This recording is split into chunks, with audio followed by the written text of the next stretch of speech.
Perkenalkan, saya Prima Sari Dewi, bertindak sebagai moderator pada acara siang klinik hari ini, yang akan memandu siang klinik kali ini selama kurang lebih 90 menit ke depan. Untuk acara yang pertama, marilah kita ikuti sambutan, sekaligus berkenan untuk membuka acara siang klinik yang terhormat Kepala Instalasi Rawat Inap Kelas 3 dan Unistruk, Dr. Rudi Yuwono Raharjo, MSI Med SPB SPBA. Kami persilahkan, dokter. Baik, terima kasih Mbak Prima. Assalamualaikum warahmatullahi wabarakatuh.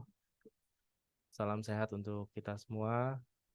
Alhamdulillah kita bisa berkumpul secara daring pada siang hari yang cerah ini dalam rangka siang klinik yang diadakan oleh AOC dari Raja Wali, khususnya dari ruang Raja Wali 5A. Di sini kami menyampaikan tentang teknik pengambilan sampel darah, urin, dan sputum yang umumnya bisa dilakukan dari ruangan. Khususnya adalah spesimen ini dibawa untuk pemeriksaan mikrobiologi. Karena ada selain mikrobiologi juga ada penunjang lain yaitu patologi klinik dan PK dan PA. Namun dalam siang hari ini kita khusus untuk membicarakan mengenai mikrobiologi. Karena mungkin ini adalah bentuk komunikasi kita di ruangan dengan teman-teman dari laboratorium. Dan dalam hal ini kita perlu para DPJP itu sangat memerlukan data yang akurat mengenai sebetulnya apa sih yang diidap oleh pasien, sehingga data-data ini harus tepat, dan ketepatan data ini sangat tergantung dari spesimen yang kita ambil, baik dari cara pengambilan, cara penampungan, cara transportasinya, dan itu harus tertuang dalam satu rangkaian kegiatan yang menjadi satu, sehingga tidak ada yang salah dalam hal ini. Mungkin slide-nya cuma sedikit.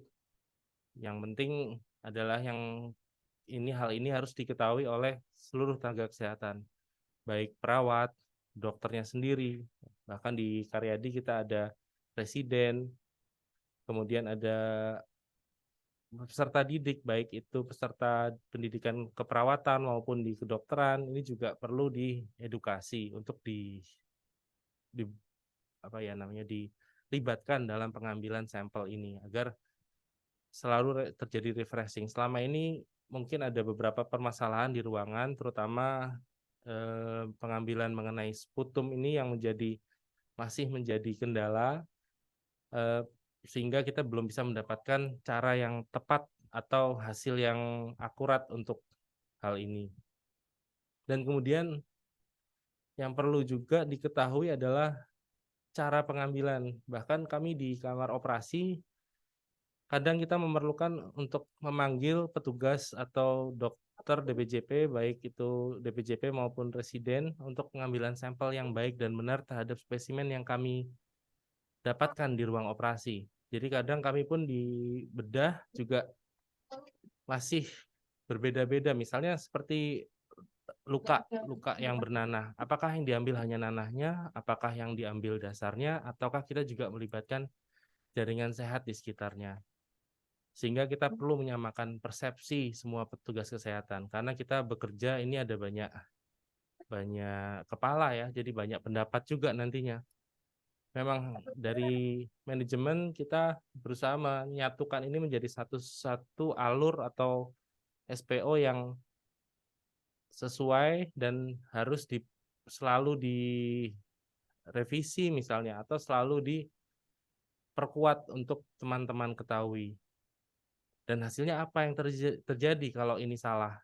Hasil yang diinterpretasikan pun juga akan berbeda. Tentunya nanti akan membawa ke arah yang tidak tepat juga jadinya. Jadi misalnya seharusnya kumannya A, ternyata yang keluar hanya kuman-kuman yang tidak diidap oleh pasien itu. Misalnya terjadi kontaminasi, tentu akan sulit seorang DPJP untuk memberikan antibiotik yang sesuai. Jadi ketepatan spesimen ini harus dimulai dari awal. Kemudian slide selanjutnya. Dan tentu infeksi ini juga ada beberapa penyebab, baik itu bakterial, virus, parasit, dan sekarang semakin banyak ditemukan penyakit-penyakit infeksius bahkan yang dari hewan yang bisa mengidap ke manusia, sehingga tentu ada hal-hal baru yang mungkin nanti Dokter Iva akan menjelaskan bagaimana cara mengambilnya, bagaimana cara menampungnya, dan bagaimana cara transportnya, sehingga mikroorganisme yang menyerang manusia ini bisa teridentifikasi dengan tepat. Sehingga kami rasa perlu untuk kita merefresh dalam rangka siang klinik ini untuk memperdalam atau mengingat kembali hal-hal yang mungkin saja kita sudah terlupa karena mungkin menjadi kebiasaan hanya biasanya seperti ini, misalnya menggunakan baktek itu caranya ya biasanya seperti ini, misalnya diisi dengan berapa cc. Nah itu kan perlu diingatkan lagi. Mungkin nanti dari Dokter Iva akan menjelaskan dengan jelas, dan mudah-mudahan kita juga bisa berpartisipasi dalam berdiskusi untuk pengalaman di ruangan atau pertanyaan yang mungkin bisa kita diskusikan bersama. Demikian mungkin slide-nya kelihatannya sudah nih. Terima kasih Raja Wali Tangguh. Jadi mudah-mudahan bisa bermanfaat acara siang ini. Saya tidak akan berpanjang lebar, mungkin kita perbanyak di diskusi. Acara siang hari ini saya buka secara resmi, dibuka. Mudah-mudahan bermanfaat. Selamat berwebinar atau berdiskusi. Wassalamualaikum warahmatullahi wabarakatuh.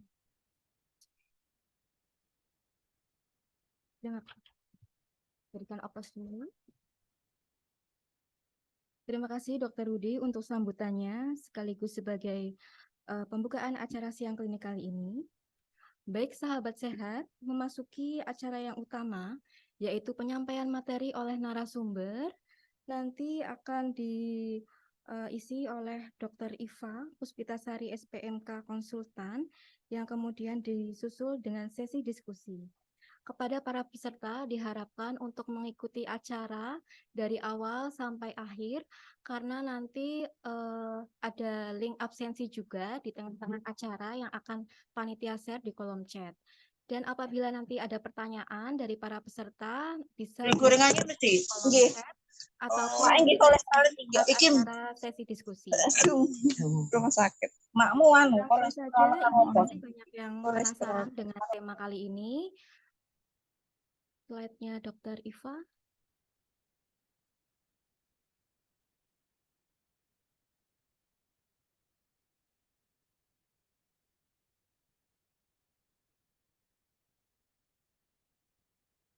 Ya, ini sebelum masuk ke materi, izinkan saya membacakan CV dari beliau dulu. Dr. Iva Puspitasari, SPMK Konsultan, beliau pelatih TCM MTB RIF, kemudian beliau juga anggota tim TBRO, beliau juga anggota bidang organisasi Perdalin Jateng, penanggung jawab SI Surveillance MDRO tim PRA RSUP Dr. Karyadi Semarang, Koordinator Subkomite Surveillance Komite PPI RSUP Dr. Karyadi Semarang, Staf KSM Mikrobiologi Klinik RSUP Dr. Karyadi Semarang, Ketua PAMKI Cabang Semarang, anggota Pokja Kultur Bakteri Fastidius PAMKI Pusat. Dengan CV yang sepanjang ini, kami yakin beliau adalah expert dalam teknik pengambilan sampel khususnya untuk pemeriksaan laboratorium mikrobiologi klinik. Monggo kepada Dr. Iva kami persilahkan. Terima kasih. Bismillahirrahmanirrahim. Alhamdulillahirobbilalamin. Di siang hari ini ya sambil ngantuk-ngantuk sedikit nggak apa-apa ya Dr. Rudi. Teman-teman sekalian ya, kita sifatnya refreshing aja ini ya. Sudah beberapa kali kontak, kemudian kita melakukan sosialisasi tentang mengenai pengambilan spesimen. Tentu saja teman-teman yang merupakan ujung tombak kami ya, para DPJP, baik itu klinisi maupun dari laboratorium, peran sertanya itu cukup tinggi ya, andilnya cukup besar ya dalam rangka melakukan tata kelola pasien. Baik, untuk yang DPJP klinis tentu saja akan digunakan untuk bagaimana melakukan tata kelola klinisnya. Kemudian teman-teman perawat juga ini nanti bagaimana melakukan tata kelola perawatan kesehariannya bagi pasien ya. Jadi sangat diperlukan pengetahuan ataupun keterampilan.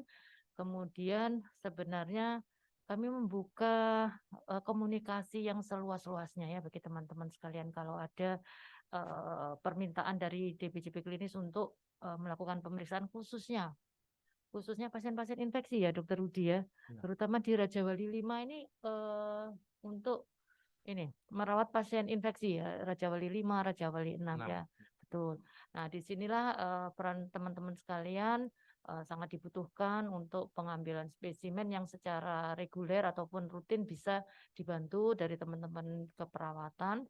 Bukan hanya ngambilnya saja ya, yang penting juga tadi disampaikan Dokter Rudi bahwa transportasinya juga memegang peranan penting ya, karena kalau laboratorium mikrobiologi ini berbeda dengan laboratorium patologi klinik ataupun patologi anatomi, di mana di lab mikrobiologi klinik ini berusaha mengidentifikasi mikroorganisme ya. Jadi kita akan lakukan perbenihan ataupun melakukan inkubasi, menumbuhkan ya istilahnya menumbuhkan mikroorganisme yang menjadi penyebab penyakit infeksi tentu saja ya.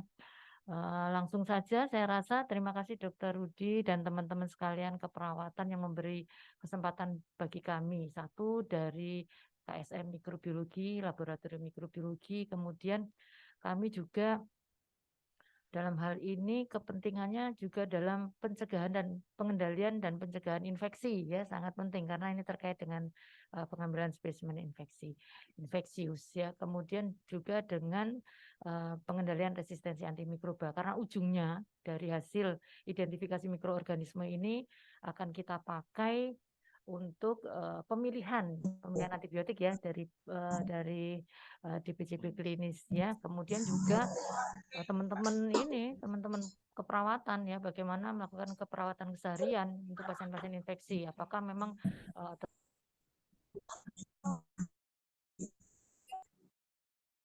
droplet ini harus dipahami ya. Oke, kita lanjut ke langsung saja ya untuk mempersingkat waktu. Silakan slide pertama. Nah, di sini pentingnya sebenarnya untuk pengambilan spesimen ataupun sampel infeksius itu harus ada koordinasi, ada komunikasi sebenarnya yang penting ya. Komunikasi baik dari DPJP klinis yang menginginkan untuk menegakkan diagnosis laboratorium, menegakkan diagnosis klinisnya sesuaikan dengan laboratoriumnya, mikroorganisme yang ada.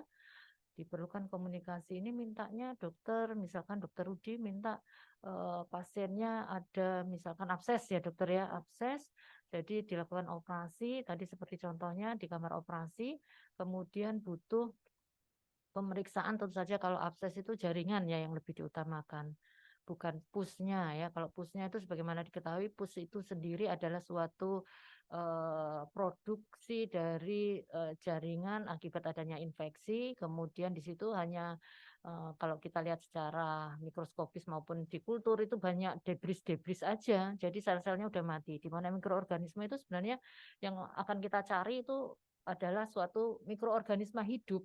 Ya, jadi kalau hidup tentu saja harus berada di jaringan yang kaya nutrisi, banyak pembuluh darahnya, mengangkut nutrisi yang bagus. Jadi dapat kita temukan di lapisan atau jaringan yang justru sehat. Jaringan yang mati itu harus diangkat, dibuang, kemudian yang diambil kulturnya adalah jaringan yang sehat. Nah, ini dikomunikasikan dari DPJP-nya, komunikasi minta permintaan ini ke residennya, dibantu residen untuk menuliskan order pemeriksaan, kemudian dibantu oleh perawatnya untuk menyampaikan ke secara elektronik ya, sekarang ya kita sudah paperless ya dok ya, itu kita di laboratorium, di DPJP laboratorium, terutama mikrobiologi klinik. Jadi harus jelas dengan memberikan permintaannya, minta pemeriksaan apa. Apakah pemeriksaannya ini terkait dengan suspek penyakitnya, apakah TB, jadi minta pemeriksaan TB. Itu harus tertulis jelas ataupun ada di rekam mediknya di order pemeriksaan laboratorium ya. Kemudian yang penting memang komunikasi. Jadi kita dapat bersama-sama ya untuk membantu dari pihak laboratorium, kami dari DPJP Laboratorium untuk dapat mengelola sampel yang diinginkan dari diagnosis suspek yang klinisi tulis ya. Jadi harus ada permintaan, kemudian ada apa namanya mengisi ya formnya tadi ataupun secara elektronik ya permintaan pemeriksaan, kemudian juga yang penting lagi menyiapkan pasiennya ya, pasien apakah itu harus diambil sampelnya darahnya, kemudian jaringannya jika perlu di kamar operasi atau bisa di tempat rawat inap biasa ya, kemudian juga kalau ada komunikasi, jadi kami dari laboratorium itu bisa pada saat mengambil spesimen, mengambil sampel itu sudah mempersiapkan apa namanya ya istilahnya senjata perang kami untuk pengambilan maupun transportasinya ya. Memang transportasi ini sangat penting. Setelah itu harus segera sebenarnya dikirim ke lab mikro dari pengambilan sampelnya, terutama yang dibantu diambil oleh teman-teman di keperawatan, urin misalnya atau sputum ya harus segera kurang dari 2 jam itu harus sampai ke lab mikro. Dan karena kita sudah ada sistem aerokom ya, aerokomnya ada di semua lantai di Raja Wali. Ada semua lantai. Nah, itu tambah lebih enggak. Di mana? Di lantai 4A sama 1A. Oh, 4A, 1A ya berarti di bawah sama di pertengahan ya. Dan saya rasa, nah itu tadi kita harus turnaround time-nya ataupun waktu sampai ke laboratorium kurang dari 2 jam. Nah, kalau sudah lebih dari 2 jam atau kita ambil ekstrimnya ini kan kita tidak terlalu jauh ya, kurang dari 1 jam ya, biar mikroorganisme yang diduga sebagai penyebab infeksi itu tadi dapat kita tumbuhkan di laboratorium sehingga dapat membantu pemilihan antibiotik tentunya nanti seperti itu. Nah, kemudian setelah itu dibantu aerokom atau dibantu oleh kurir ya, ada apa namanya? PUK. PUK-nya ya, di PUK-nya bisa dibantu dan itu tadi harus waktunya di waktu pengambilan sampel itu harus dicantumkan sebenarnya sih. Karena nanti akan menjadi evaluasi bagi kami. Kalau itu udah lebih dari 1 jam, lebih dari 2 jam, tentu saja mikroorganisme yang menjadi target tujuan ataupun menjadi kemungkinan besar menjadi penyebab infeksi itu malah sudah tidak tumbuh lagi, dia kalah dengan mikroorganisme lainnya ya. Jadi nanti kita salah reportingnya, pelaporannya ke klinisi salah ya. Sebaiknya memang harus segera itu ya. Ataupun kalau mau di sistem pooling dikumpulkan, monggo silakan. Tapi itu tadi waktunya ya, jangan lupa ditulis di situ biar PUK-nya enggak berlama-lama nanti ngepool semua pasien baru dikirim ke lab mikro, terutama urin juga demikian ya. Urin itu juga sensitif sekali. Dia kalau terlalu lama nanti kuman penyebabnya mati, malah kuman-kuman lainnya yang tidak kita apa yang bukan menjadi penyebab malah tumbuh, kita identifikasi, kita berikan informasi antibiotik, wah nanti malah terjadi mikroorganisme resisten atau kebal antibiotik gitu ya Dokter Rudi yang sekaligus sebagai leader kami di PRA ya. Nah itu pentingnya di sini ya. Jadi kita semua mengambil atau mempunyai peran masing-masing yang sangat penting untuk dalam rangka pengambilan spesimen dengan harapan hasilnya yang berkualitas tadi dapat bermanfaat bagi pasiennya untuk kesembuhan pasien dan bagi dokter untuk yang merawat serta bagi perawat yang melakukan apa namanya keseharian melakukan perawatan ya. Oke, slide selanjutnya. Nah ini jadi kepentingannya pengumpulan atau kita kenal ya pengambilan spesimen ya terutama kemudian transportasi dari tempat pengambilan spesimen ke laboratorium mikrobiologi itu juga harus diperhatikan penting ya, diperhatikan betul ya karena ini merupakan hal yang penting yang semuanya kita kenal dengan handling spesimen atau penata laksanaan atau penanganan spesimen karena tentu saja kita semua yang melakukan kegiatan aktivitas di dalam rumah sakit ini satu tidak ingin meskipun terpapar infeksi ya kita tidak ingin tertular ya tidak ingin terjadi penyebaran infeksi ini dari spesimen pasien ya. Kemudian bagi dokternya juga demikian. Kemudian bagi pasiennya sendiri dapat tertangani dengan baik bagi keluarga pasien, pengunjung dan sebagainya yang terkait dengan PPI tentu saja ini dapat dilakukan pencegahan dan pengendalian. Oke, slide selanjutnya ya. Tahap yang terpenting sebenarnya ya. Tahap terpenting itu adalah fase preanalitik yang tadi saya sampaikan. Jangan sampai salah pasiennya mana yang mau diambil sampelnya, salah. Kemudian tempat lokasi sakitnya apa yang mau diambil tidak sesuai. Ya, misalkan pasiennya dengan keluhan misalkan dengan keluhan nyeri pada saat buang air kecil saat berkemih, ya. Kemudian ternyata dikonsulkan juga ternyata pasiennya ini pasien geriatri, ya. Juga ada keluhan nyeri di bagian belakang, di punggung belakang ataupun di area sakrum. Ternyata ada ulkusnya. Nah, ini yang diminta yang mana, Dok? Untuk pengambilan sampelnya itu harus dikomunikasikan, harus diidentifikasi pasiennya, harus diidentifikasi sampel apa yang diperlukan, yang dimungkinkan sebagai penyebab infeksi, ya. Kemudian komunikasi ke laboratorium, telepon, jangan ragu-ragu telepon, ya. Di rumah sakit lain tempat saya dulu pernah belajar, bekerja dan sebagainya, itu sangat ramai sekali telepon yang masuk ke laboratorium, ya. Karena pengelola pasien ini betul-betul memperhatikan atau ada apa namanya, ya, ada aware, ya, ada apa, aware itu apa namanya, Dok? Ada perhatian, ya, perhatian yang sangat terhadap pasien yang dikelolanya, ya. Jadi telepon, kemarin saya sudah kirim sampel urin, dokter, hasilnya apa? Itu tiap hari ditelepon. Jadi memang sangat sibuk laboratorium mikrobiologi itu sebenarnya. Atau yang kirim sampel darah terutama, ya. Sampel darah ini kan hasilnya bisa sampai 5 hari, ya. Nah, itu telepon, ya, hari kedua udah telepon 3, 4, 5 untuk menanyakan hasil, ya. Jadi memang harus ada komunikasi, ya, untuk benar-benar satu sampelnya memang udah sampai nih, sampel sampai ke laboratorium. Jangan-jangan udah diambil tapi belum sampai laboratorium. Ada beberapa yang seperti itu, ya. Atau sudah sampai laboratorium ternyata tidak ada identitasnya, ya tidak kami kerjakan, ya. Karena sangat berbahaya hal-hal demikian, ya. Jadi pengambilan kemudian transportasi itu sangat penting. Oke, selanjutnya. Nah, terutama begini, ya, untuk pengambilan ini kita memang kita datang ke rumah sakit ini untuk niatnya ibadah, bekerja, ya, bekerja untuk merawat pasien. Tapi jangan lupa diri kita sendiri pada saat bekerja itu juga harus aman dan nyaman, ya. Dengan demikian terutama untuk sampel-sampel yang infeksius ini sebelum diambil petugas harus menggunakan alat pelindung diri, ya. Tergantung dari sampel yang akan diambil, kemudian jenis transmisi penyakit yang ada atau yang dimungkinkan yang kita duga sebagai apa namanya, faktor penyebarannya bagi petugas, ya.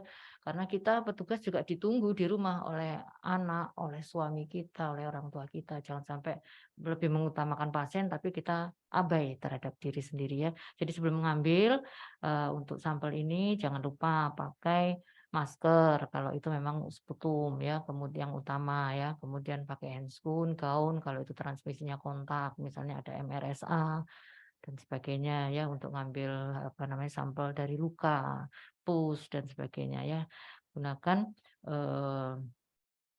alat pelindung diri, dan jangan lupa alat pelindung diri ini bukan pengganti dari cuci tangan, ya. Sudah pakai alat pelindung diri terus abai terhadap cuci tangannya, tidak demikian.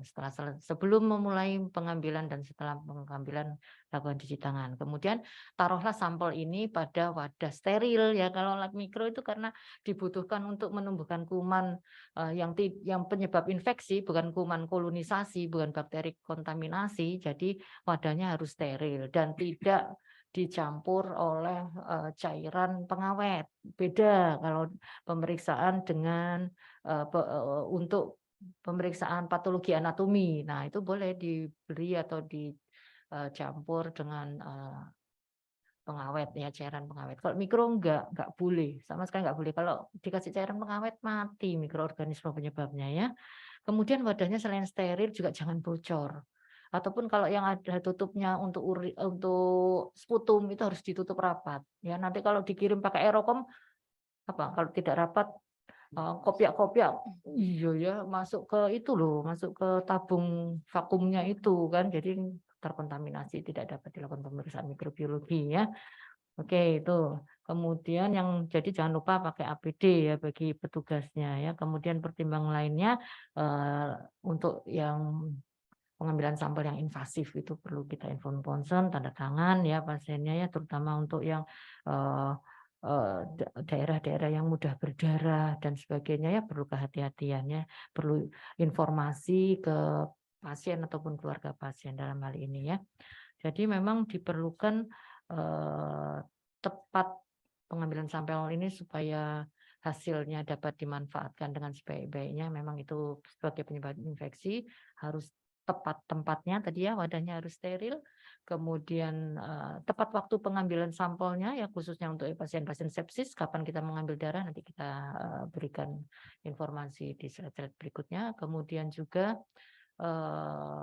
apa tadi tepatnya, kemudian juga tepat data pemeriksaannya dan permintaan pemeriksaannya untuk mencegah terjadinya pengambilan sampel ulang tentu saja ini ya, atau sampelnya bahkan tidak kami proses ya karena kami tolak, kami reject ya karena itu tidak memenuhi persyaratan ya.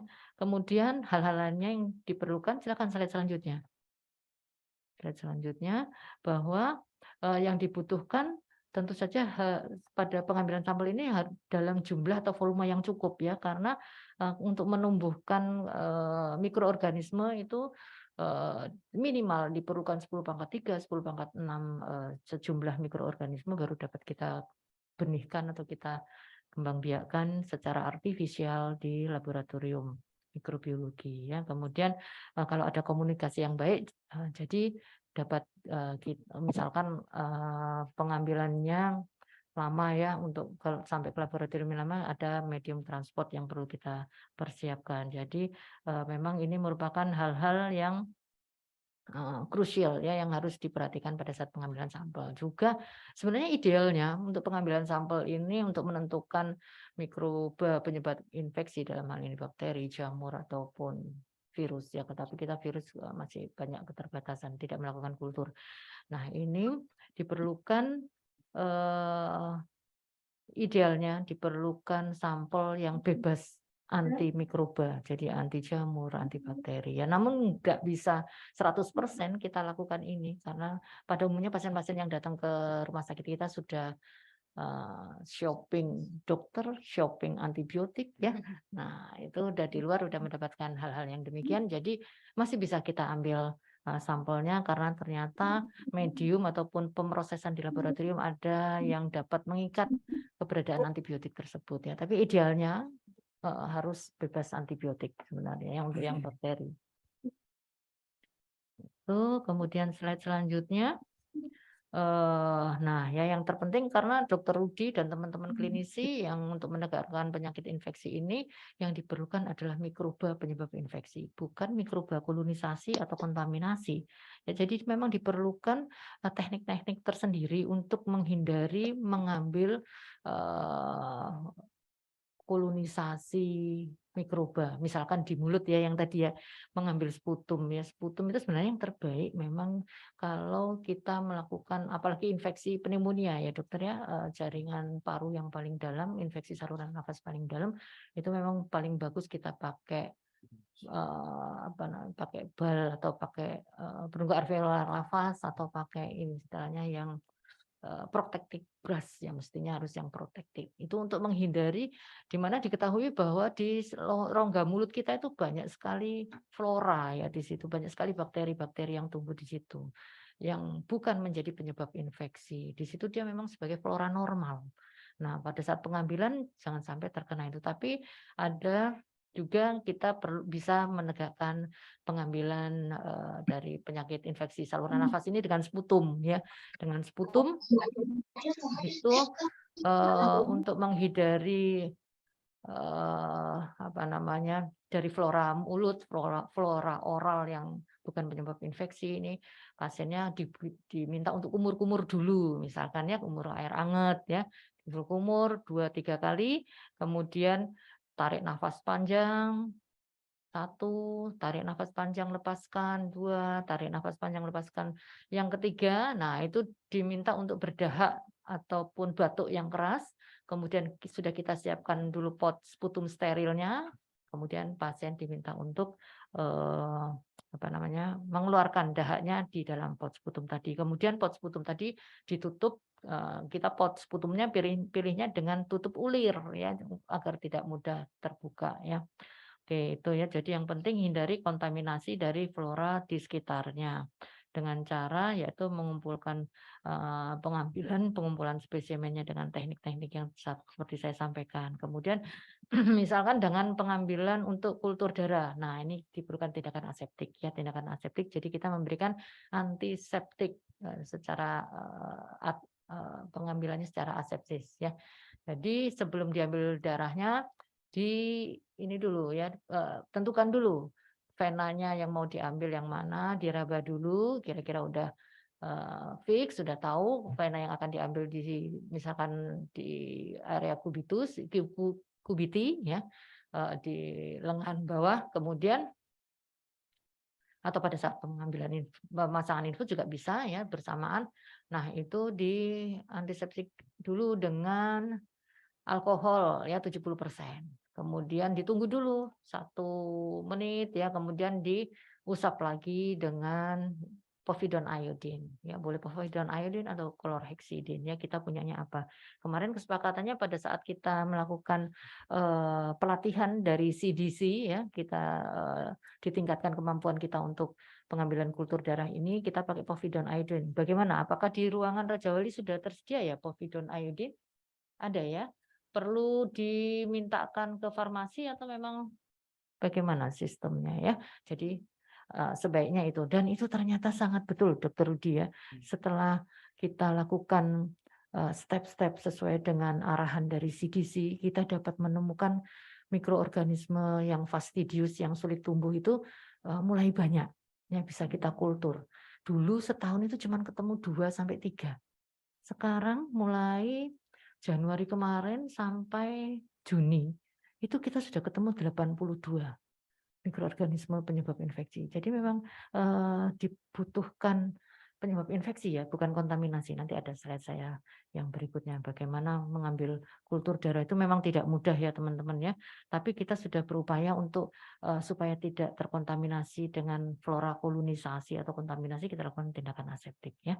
Dan juga cara lainnya adalah dengan wadahnya harus steril ya, karena kalau wadahnya kontaminasi, kolonisasi tadi saya sampaikan, kita akan memberikan terjadi misleading dalam menginformasikan ya. Kemudian spesimen yang diambil tadi macam-macam ya, terutama topik kita siang ini adalah mengenai darah, urin dan sputum ya. Oke, slide selanjutnya. Ini tadi sudah ya, slide selanjutnya berikutnya. Nah, ini ya yang akan kita ambil ya, kita mulai dari urin ya. Oke, spesimen urin. Oke, selanjutnya slide berikutnya. Nah, tadi untuk sampel urin ini yang rutin biasanya kita dibantu dari teman-teman keperawatan ya, itu mengambil sampel urin pancar tengah ya, atau midstream urin ya, clean catch midstream urin. Jadi diambilnya itu dengan cara diinformasikan ya pasiennya ya, selalu komunikasi ke DPJP, komunikasi ke laboratorium, komunikasi perawat dengan pasiennya, cara pengambilannya. Kalau yang tidak pakai kateter dengan pengambilan porsi tengah ini ya, pengambilan bersih porsi tengah itu harus diinformasikan ke pasiennya sebelum melakukan pengambilan urinnya, harus dibersihkan dulu ya.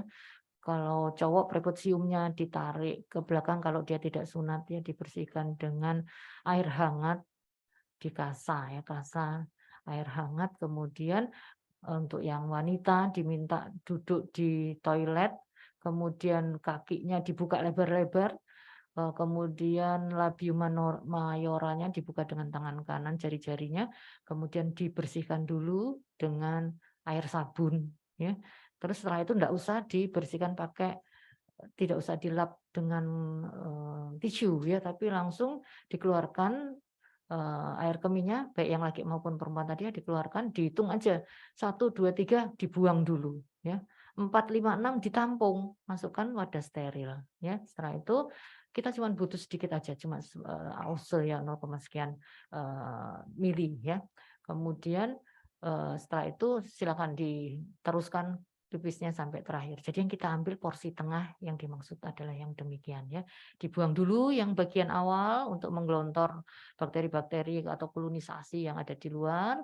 Karena itu merupakan flora hutan rimba ya di situ ya, sama seperti di mulut itu banyak sekali floranya di situ, bukan sebagai penyebab infeksi, digelontor dulu dengan air seni, dikeluarkan air seninya yang tadinya sebelumnya sudah dilakukan pembersihan ya di labium majoranya maupun di perkusiumnya, kemudian porsi tengah urin yang kita ambil. Nah, gimana ini teman-teman yang di Raja Wali sudah dilakukan belum yang seperti saya sampaikan ini pengambilan urinnya? Porsi tengah ya, jangan langsung buka nggak bersihkan langsung pure. Nah ini memang perlu komunikasi, nggak tahu deh gimana nih caranya mau melakukan komunikasi tiap pasien dikomunikasikan oral atau mau dibikin ini boleh dibuat apa namanya tutorial boleh nanti akan kami sampaikan. Kemudian untuk ke pasiennya dok, untuk pasiennya mungkin ada selembar kertas yang ada 1 bersihkan ini dengan air sabun, 2. Nah mungkin bisa seperti itu ya diperbanyak terus kemudian disampaikan untuk yang pengambilan ya tata cara pengambilan urinnya ya seperti itu. Nah itu kemudian sudah harus untuk transportasinya ya, transportasinya sudah harus sampai ke lab mikro dalam kurun waktu kurang dari 2 jam atau kurang dari 1 jam. Nah kalau sudah lebih dari 2 jam itu perlu dihentikan proses pertumbuhan bakterinya itu dengan meletakkan spesimen yang sudah urin tadi yang sudah ada di dalam wadah steril di refrigerator kulkas 2 sampai 8 derajat Celcius. Nggak tahu di ruangan ada nggak? Saya rasa nggak usah ya, nggak usah nyiapin kulkas seperti itu, langsung kirim ke lab mikro. Itu yang idealnya sangat membantu kita untuk mendiagnosis penyebab infeksi ya. Itu untuk urin ya, urin yang porsi tengah. Kemudian ada urin yang slide selanjutnya ya. Oh ini tadi ya yang sudah saya sampaikan ya, urin porsi tengah tadi. Nah ini ya untuk gambarnya seperti di ilustrasi, dibersihin dulu itu anunya labium majoranya ya. Kalau enggak nanti jamur bakteri kolonisasi, jamur kolonisasi mengacaukan ya, mengacaukan hasil penyebab infeksinya. Oke, slide selanjutnya. Nah, ini ada lagi kan selain pengambilan urin langsung ya. Kemudian yang kedua adalah pengambilan urin dengan kateter ya Bapak Ibu sekalian. Dengan urin kateter. Nah, yang diambil bukan kalau pasiennya terpasang urin kateter yang diambil sampel urinnya bukan dari apa itu bagnya ya urin bag dari urin bag dibuka tuh yang bawahnya ada ininya ya ada portnya itu dibuka terus diambil jangan dari sana ya Bapak Ibu sekalian. Jadi yang benar adalah ngambilnya dengan menyiapkan kalau misalkan masih ragu-ragu dan tidak bisa tapi saya harapkan kami dibantu ya dari teman-teman perawat boleh telepon ke lab mikro dikonsulkan nanti kita ambil ke sana ya yaitu dengan cara dari apanya itu namanya dok selang kateter urinnya itu kita disinfeksi dulu dengan alkohol ya mendekati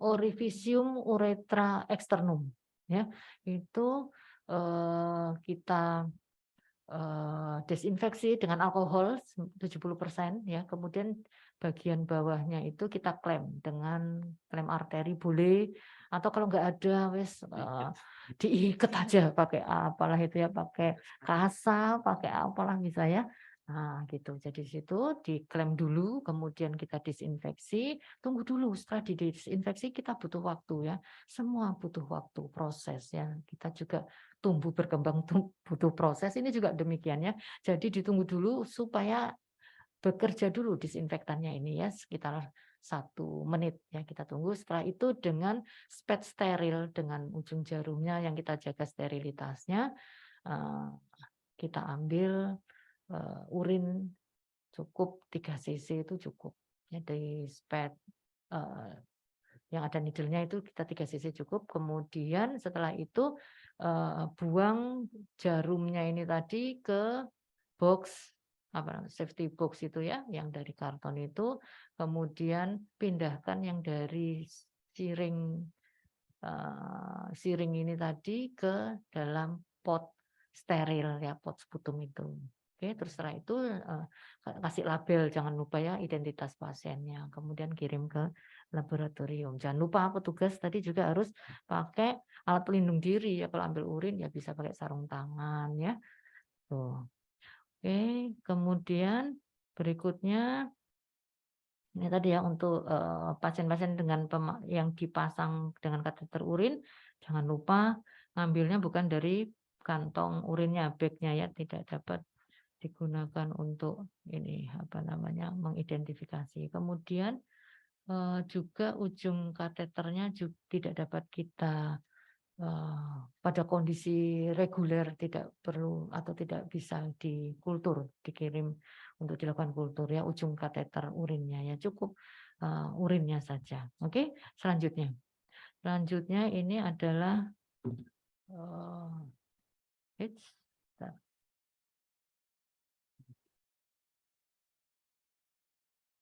Selanjutnya ada pengambilan urin suprapubik, tapi jarang ya dok ya kita mengambil urin suprapubik. Sudah kita lewati saja, ini bagian dari teman-teman klinisi biasanya ya, ataupun kondisi-kondisi darurat di emergency unit di IGD ya, itu bisa diambil urin suprapubik, tetap ya prinsipnya adalah aseptik ya, asepsisnya diutamakan, tindakan asepsisnya ya. Jadi diambil dulu, didisinfeksi atau diantiseptik area suprapubik, kemudian bisa dengan troikard ya dok ya, suprapubik ini ya pengambilannya, kemudian ditampung di wadah steril, setelah itu kirim ke laboratorium mikrobiologi ya. Untuk teman-teman perawat saya rasa ini jarang kita ambil. Kemudian untuk anak-anak ya, untuk anak-anak ini sebenarnya ada, oh ini tadi yang gambar tadi sudah ya. Kemudian untuk anak-anak itu ada namanya apa? Urin kateter untuk anak-anak ya. Jadi dipasangkan ini untuk apa namanya khusus untuk yang tidak bisa melakukan berkemih langsung ya, kalau anak-anak memang sulit ya. Kemudian ini tadi sudah untuk anak-anak, oke. Memang analisisnya biasanya yang sulit ya kalau untuk anak-anak ini ya, karena itu masih tercampur dengan flora kulit biasanya ya. Oke, selanjutnya kita beralih ke saluran nafas ya, saluran nafas atas sudah jarang lagi kita lakukan usap tenggorok sebagai diagnosis untuk penyakit infeksi saluran nafas ya. Karena seperti saya sampaikan, di saluran nafas ini banyak sekali flora-flora yang kalau kita tidak melakukannya dengan kehati-hatian dapat misleading, memberikan informasi yang tidak penting, yang dikiranya infeksi padahal itu hanya sekedar kolonisasi ataupun kontaminasi. Jadi usap tenggorok ini masih kita lakukan untuk menegakkan diagnosis penyakit difteri. Gitu ya dok. Teman-teman sekalian, untuk penyakit difteri kita usap tonsilnya. Nah ini telepon aja ya, karena biasanya diperlukan keterampilan khusus untuk pengambilan swab tenggorok ini untuk penyakit difteri ya. Swab tenggorok untuk penyakit difteri.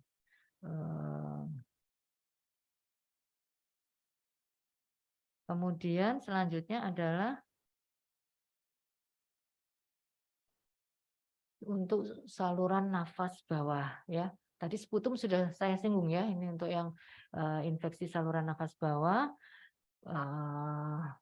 Sebaiknya memang diberikan informasi ke pasiennya akan kita ambil sputum, agar yang diambil itu sputum ya teman-teman, bukan liur, bukan air liur. Sudah kelihatan kok sebenarnya ya apakah itu sputum atau bukan, itu dari penampakan makroskopisnya, dari pada saat kita pengumpulan ataupun koleksi dari sampel sputum ini. Kalau dia cair ya banyak buih-buihnya, itu pada umumnya adalah bukan sampel yang dibutuhkan, itu ada air liur ya. Kemudian kalau yang namanya sputum itu berupa dahak kental biasanya ya, ada yang berwarna putih, ada yang berwarna kuning kehijauan, atau bahkan ada yang kemerahan untuk pasien-pasien TB yang mengalami perdarahan ya. Jadi yang diambil bukan air liur atau bukan saliva, yang diambil adalah sputum bagian dahak bagian bawah ya dari tenggorok yang tadi saya sampaikan. Informasikan pasiennya apabila sulit berdahak bisa komunikasikan ke DPJP-nya, bila diperlukan mukolitik dikasih mukolitik ya, diberi mukolitik dulu atau di nebul ya, diuap untuk memudahkan pengeluaran sputumnya. Kemudian yang sangat ideal itu yang kita butuhkan adalah sputum pagi hari ya, pagi hari. Jadi pasiennya silakan berkumur dulu atau sikat gigi, setelah itu baru diambil dahaknya dengan cara tadi ya, minum air hangat dulu, pasiennya minum air hangat, kemudian kumur-kumur dengan air hangat. Kalau tidak ada kontraindikasi boleh lompat-lompat kecil ya, turun dari bed ya, jangan di bednya, lompat-lompatnya jangan di bed, rusak nanti bednya ya. Jadi turun dulu dari bed, lompat-lompat kecil. Jika tidak ada kontraindikasi, kemudian batuk, ambil nafas ya sampai 3 kali, keluarkan, ambil nafas yang ketiga, batukkan dengan kuat, diharapkan nanti akan mendapatkan dahak ya Bapak Ibu sekalian ya, bukan saliva. Oke, setelah itu masukkan ke pot yang steril, kirim langsung ke lab mikrobiologi. Oke, selanjutnya apa ini?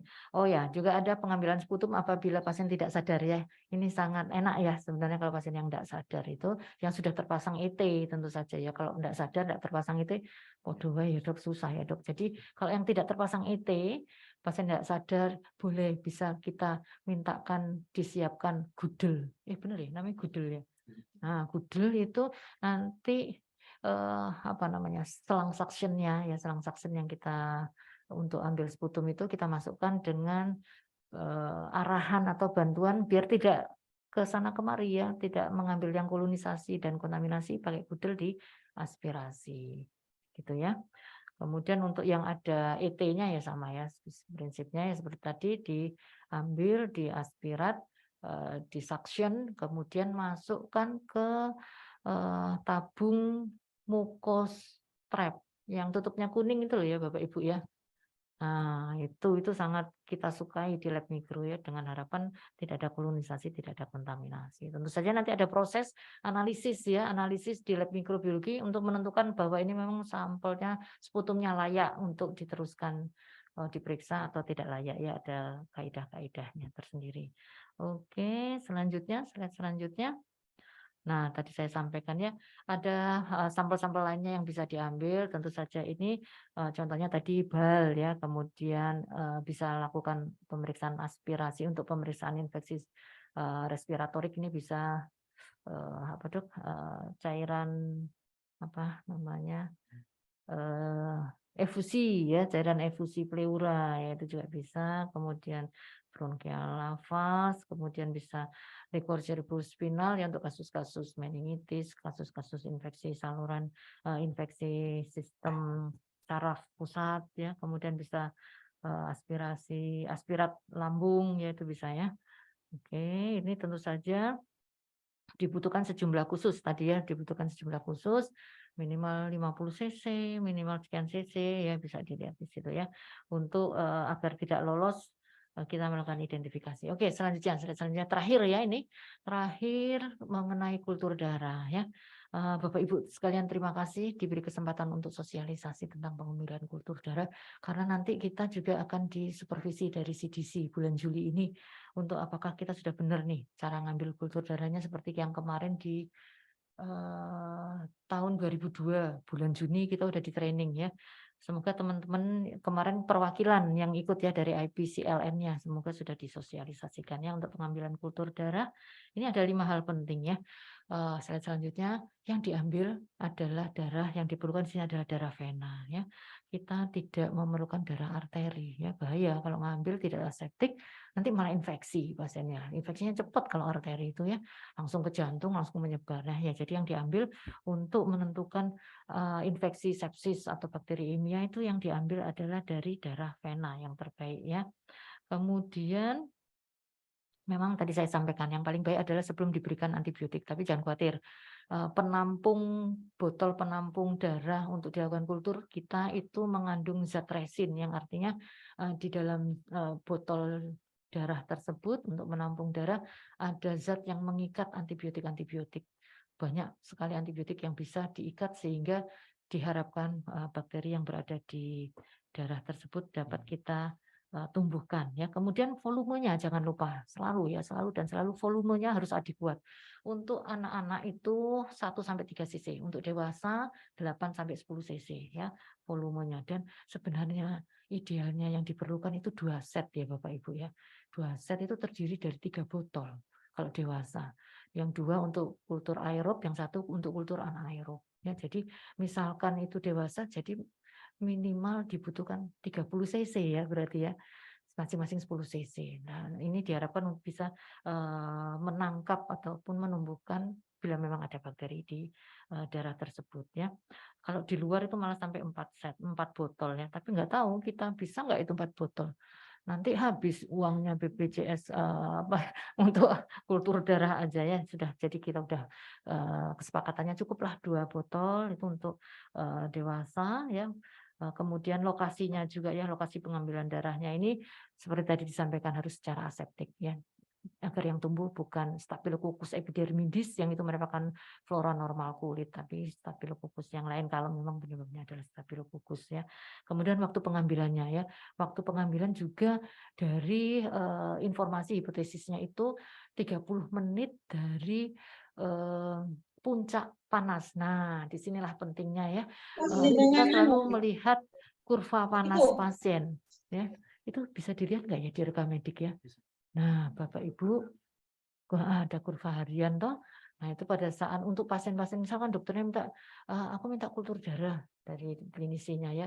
Para perawat dengan cepat dan tanggap, jangan lupa ya, hari ini sudah kita sharing, diambilnya itu kita lihat dari kurva panasnya ya, sekitar 30 menit ke depannya itu boleh diambil kultur darahnya. Kemudian tergantung dari diagnosisnya ya. Diagnosisnya kalau sepsis itu tadi cukup 2 set ya, cukup 2 botol ya. Kita anggap 1 set itu 2 botol.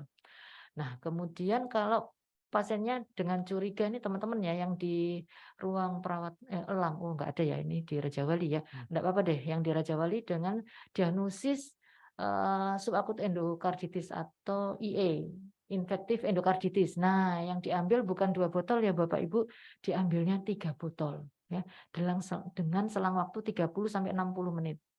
Kalau yang tadi 1 set itu 2 botol langsung diambilnya ya dalam kurun waktu 15-30 menit.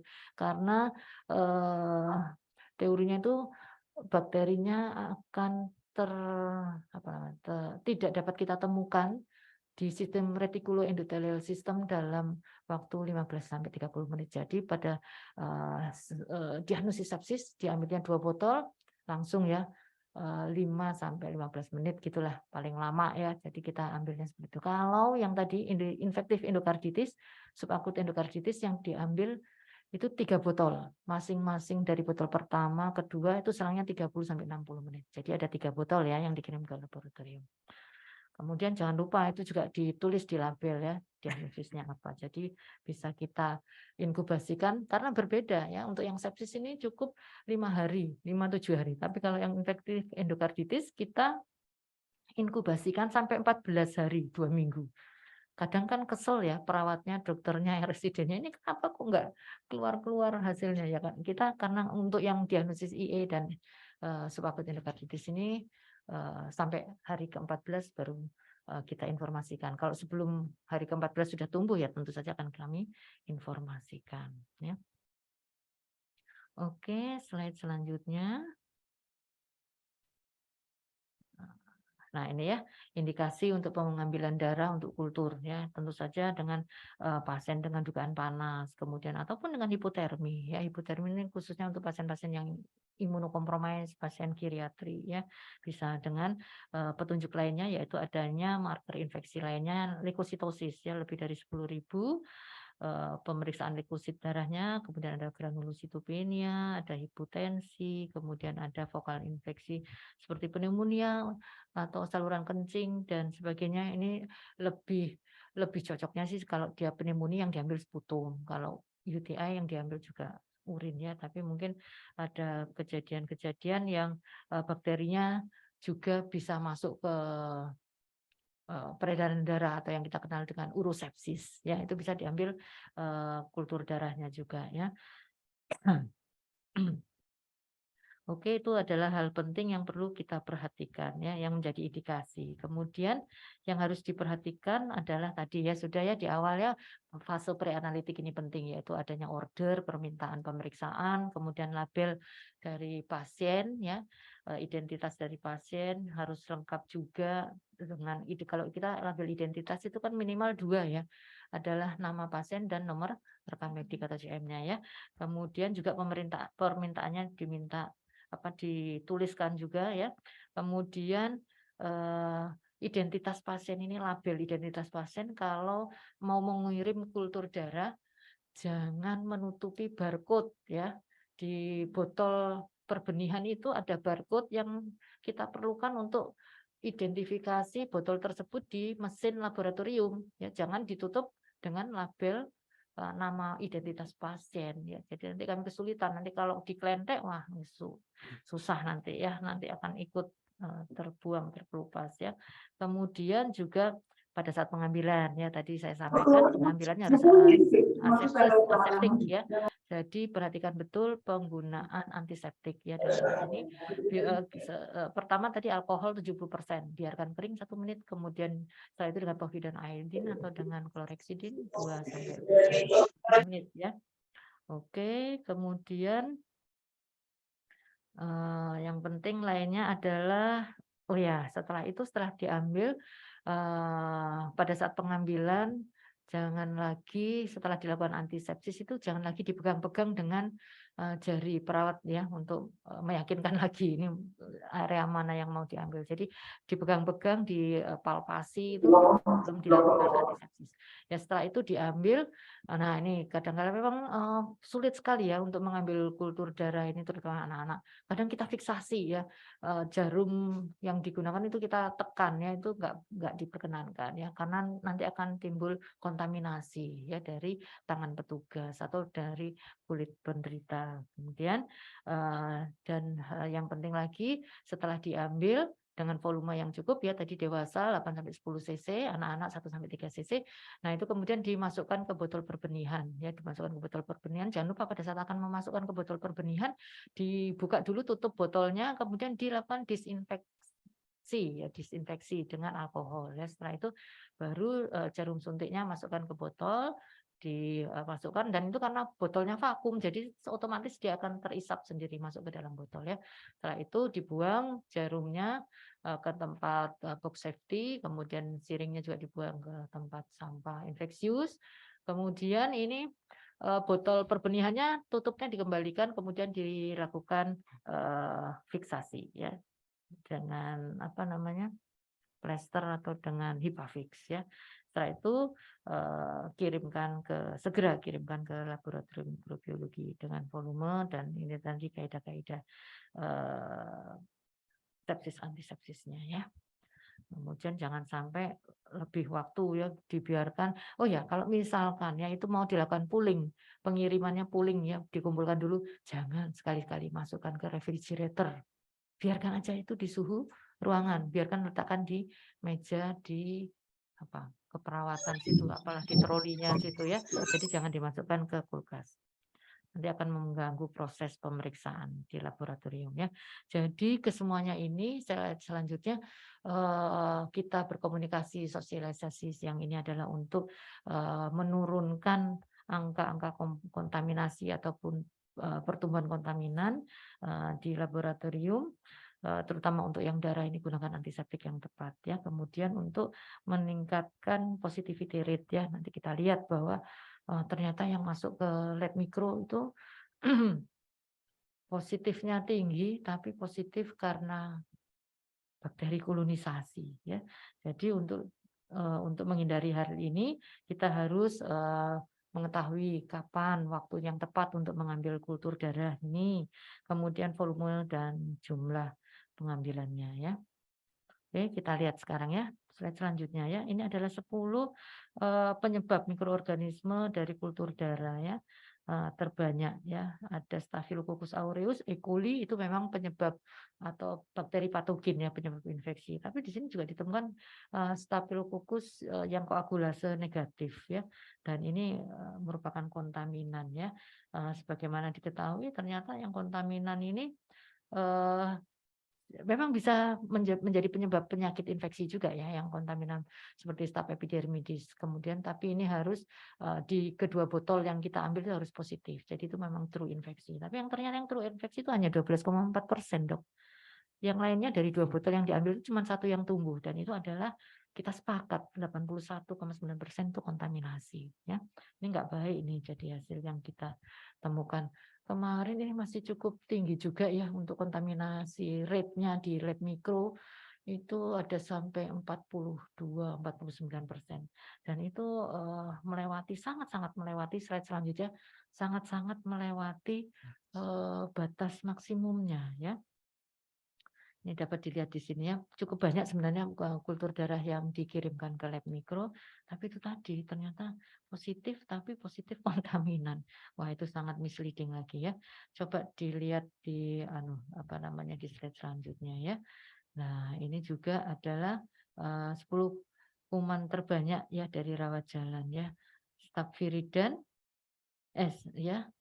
Kemudian Streptococcus viridans, Pseudomonas aeruginosa, Klebsiella pneumoniae. Kalau Strep viridan itu yang menyebabkan subakut endokarditis itu ya, bisa menjadi penyebabnya. Kemudian yang keobulasan negatif ini dok, ini juga cukup banyak ini ya, 100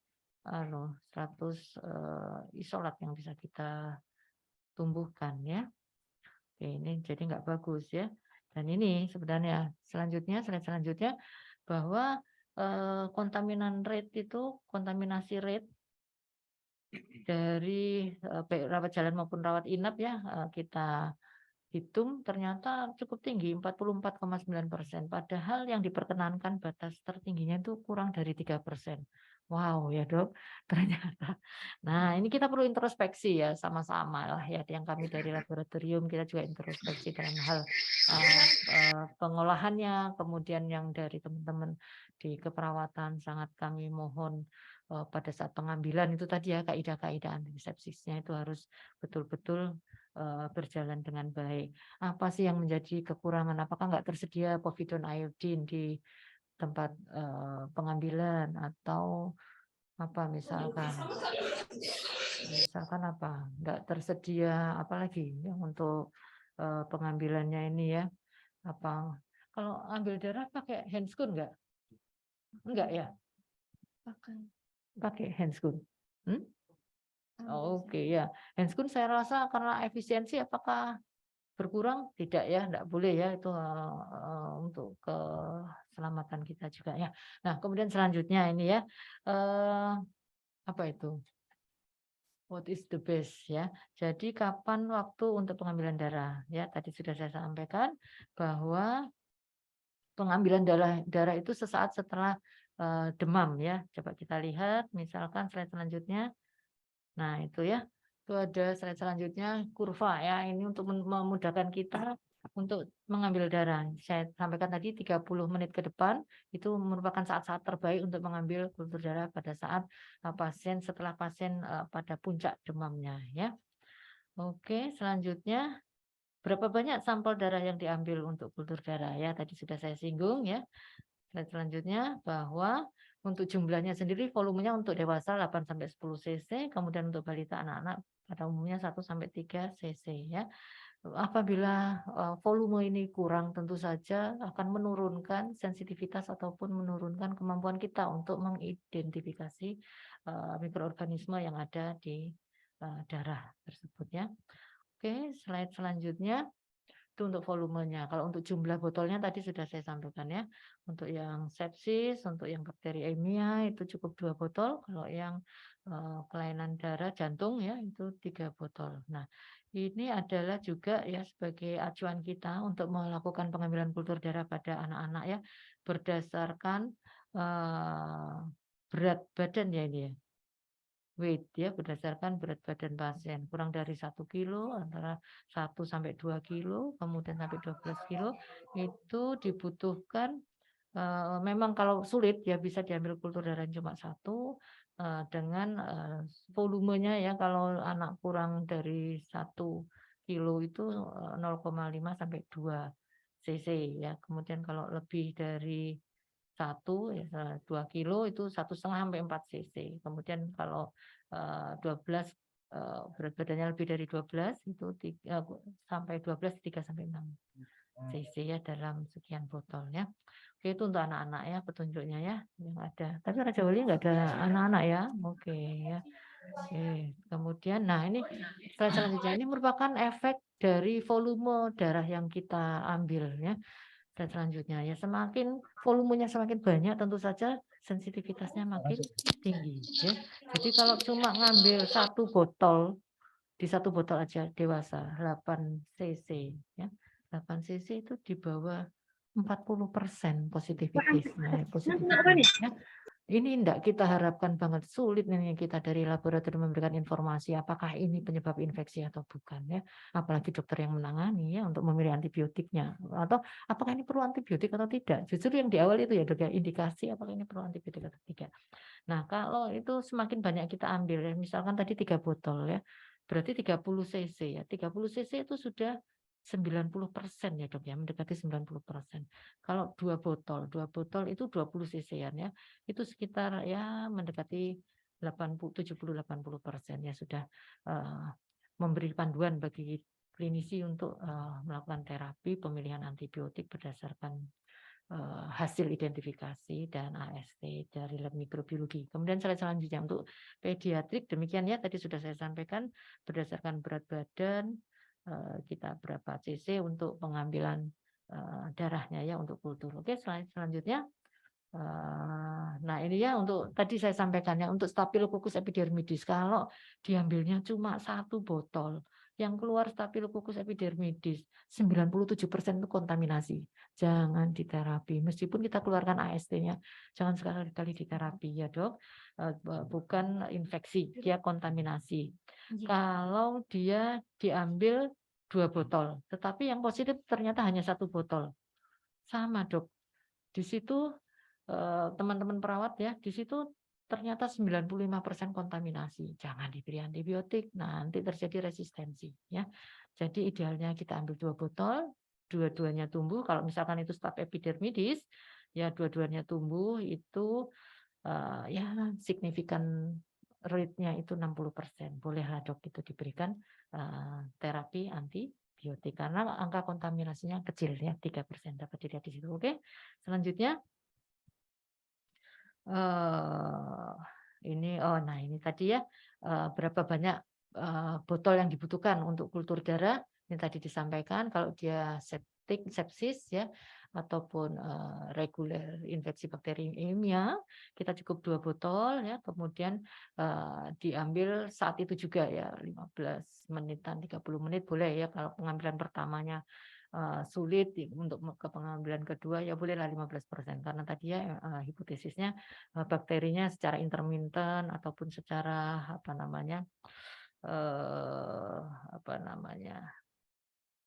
dia akan tereliminasi ya oke. Kemudian kalau dia diagnosisnya jantung tadi ya ambilnya 3 botol.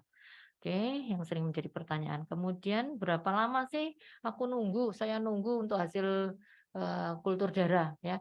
Ini ternyata 5 atau 7 hari ya, tapi kita tetapkan di sini 5 hari karena biasanya setelah hari ketiga itu yang tumbuh adalah kuman-kuman kontaminan, kuman-kuman kolonisasi. Jadi yang positif itu biasanya setelah 1, 2, 3 hari awal ya pada saat pengambilan kultur darah itu betul infeksi. Oke, untuk keseluruhannya kalau sudah sampai hari keempat belum tumbuh, 5 belum tumbuh, kemungkinan steril dan kalaupun tumbuh itu kontaminasi. Itu interpretasinya ya. Oke, sudah slide selanjutnya bagaimana kita mengambil darahnya apakah darah dari perifer atau dari kateter ya. Untuk dari kateter vena terutama untuk mendiagnosis ini teman-teman PPI biasanya apakah terjadi infeksi aliran darah. Infeksi IADP atau catheter related ya, CLEPSI ya. Nah, itu memang bisa diambil sampel darahnya yang dari kateter vena ya. Tapi kalau untuk kultur menegakkan diagnosis penyakit infeksi sebaiknya bukan yang dari kateter vena ya, dari perifer langsung ya. Untuk menghindari kemungkinan besar di kateter venanya itu sudah terjadi kolonisasi ataupun terbentuk biofilm. Jadi nanti pada saat pengambilan darah kita misleading, padahal itu bukan penyebab infeksi, kita sebut itu infeksi. Ya, Jadi sebaiknya memang dari yang tidak ada kateter venanya ya. Kalau untuk menegakkan klepsi baru kita ambil tambah lagi yang tadinya 2 botol ya di perifer kanan kiri misalkan, tambah lagi satunya yang dari kateter ya untuk menentukan apakah memang betul sama antara yang ada di kateter vena dengan yang di perifer. Oke. Selanjutnya ini adalah mengenai ya ini tadi ya kesulitan-kesulitan dalam pengambilan kultur darah ya, hindari kontaminasi. Kontaminasi sumbernya bisa dari kulit menderita, bisa dari tangan petugas ya. Oke, itu kita dengan cara yang bagaimana? Tentu saja yang pertama ini ya caranya, langkah pertama persiapan dulu peralatannya untuk melakukan pengambilan kultur darah ya, slide sebelum ini. Oh ya ini slide-nya ini. Siapkan dulu untuk antiseptiknya, kemudian siring dan needle-nya, botolnya, label identitas pasiennya sebelum melakukan, petugas cuci tangan, kemudian gunakan APD terutama sarung tangan, kemudian setelah itu lakukan antisepsis ya dengan isopropil alkohol atau alkohol 70%, diamkan selama 1 menit, kemudian berikutnya adalah dengan povidone iodine atau chlorhexidine ya. Setelah itu diambil seperti yang sudah saya sampaikan sebelum ini ya. Oke. Setelah tahap persiapan selanjutnya adalah tahap ini tadi ya preparasi kulitnya ya. Tadi preparasi alat, label dan sebagainya, kemudian preparasi kulitnya yang sudah saya sampaikan sebelumnya. Kemudian apalagi yang penting ya, tadi sudah disinfektan dan sebagainya. Kemudian itu tadi ya, setelah dilakukan antisepsis jangan dipegang-pegang lagi ya, meskipun pakai sarung tangan steril ya. Oke, terus langkah ketiga adalah pengambilan darah. Nah ini tadi yang saya sampaikan pada saat pengambilan darah, perawat memang agak sulit ya untuk memfiksasi pembuluh darah itu, kadang dia gerak ke kanan, gerak ke kiri ya, tapi nggak boleh tangan atau jari-jari kita memfiksasi, megang di needle jarum suntiknya ya, nanti akan timbul yang di lab nanti tumbuh bakteri kolonisasi. Oke. Selanjutnya tahap pengambilan ya, tadi ya perkenalan dan sebagainya ya, identitas pasien jangan keliru ya. Oke, selanjutnya ini masih ada waktu nggak untuk saya? Ini udah habis kali ya. Kita teruskan sedikit lagi ya. Nah ini ya jadi secara skematis untuk pengambilan kultur darah itu kita lakukan persiapan dulu alat-alat yang dibutuhkan. Kemudian untuk pengambilan kultur darahnya maupun APD-nya ya jangan lupa ya. Kemudian lakukan pelabelan ya pada botol yang akan kita masuki sampel darah. Kemudian tahap keduanya adalah persiapan preparasi kulitnya ya dengan antisepsis ya dengan alkohol dan povidone iodine. Jangan lupa ya 2 ya. Nanti kalau ada supervisi itu harus ada itu dua bahan kimia tersebut ya. Kemudian yang terakhir melakukan kultur darah ya. Kultur darah segera kirim baptek ataupun kultur perbenihan ini ke mikrobiologi. Oke. Selanjutnya diulang lagi ya, jangan lupa skin preparation ya. Ini yang menjadi momok kita semua ya, kontaminasinya yang cukup tinggi ini karena akibat dari persiapan kulit yang kurang baik, kurang matang ya. Mungkin nggak pakai povidone iodine di ruangan, hanya pakai alkohol 70% ya. Yang sudah harus mulai disiapkan. Oke, selanjutnya ini adalah apa? Oh ya, gambar ini tadi ya. Pada saat pengambilan kultur darah, yang penting itu tadi ya, tadi tangannya jangan berada di ujung dekat kulit gitu ya. Ini saya rasa Bapak Ibu perawat sekalian sudah mahir ya. Kalau saya ngambil mungkin kayak seperti ini ya. Bahkan bolak-balik tusuk mungkin ya. Nah, jangan ya, jangan bolak-balik tusuk. Oke, slide selanjutnya. Ini adalah apa ini ya? Apa ini? Oh ya, ya jangan sampai ada bercak-bercak itu ya, apa namanya tumpahan darah ya, itu akan membahayakan kita ya bagi petugas ya. Jadi dibersihkannya sebelum menusukkan jarumnya didisinfeksi dengan alkohol, swab, kemudian setelah masukkan darahnya selesai juga harus diswab lagi. Setelah itu baru tutupnya dikembalikan, kemudian difiksasi dengan hipafik ya. Oke, slide selanjutnya ini adalah contoh botol untuk kultur darah ya, sudah tidak asing ya. Yang sebelah kiri berwarna biru itu untuk dewasa. Jangan lupa volume 8-10 cc. Jangan kurang. Kalau kurang itu tadi nanti nggak ketemu bakterinya ya. Yang sebelah kanan itu untuk anak-anak ya. Volumenya 1-3 cc. Oke, ini slide terakhir saya rasa ya. Oh iya, ini adalah contoh-contohnya tadi ya. Jangan nutupin barcode-nya ya untuk labelnya ya. Jangan nutup barcode, kemudian yang betul yang sebelah kanannya, jadi bisa kita proses di laboratorium ya. Identitas pasien penting. Oke, terakhir. Oh, ini untuk yang di ini ya, untuk yang di botol pertumbuhan itu selain darah, cairannya yang bisa dikultur ataupun diinkubasi untuk melihat penyebab penyakit bisa kita masukkan di botol kultur itu cairan cerebrospinal LCS ya, kemudian cairan pleura ataupun cairan sinovial.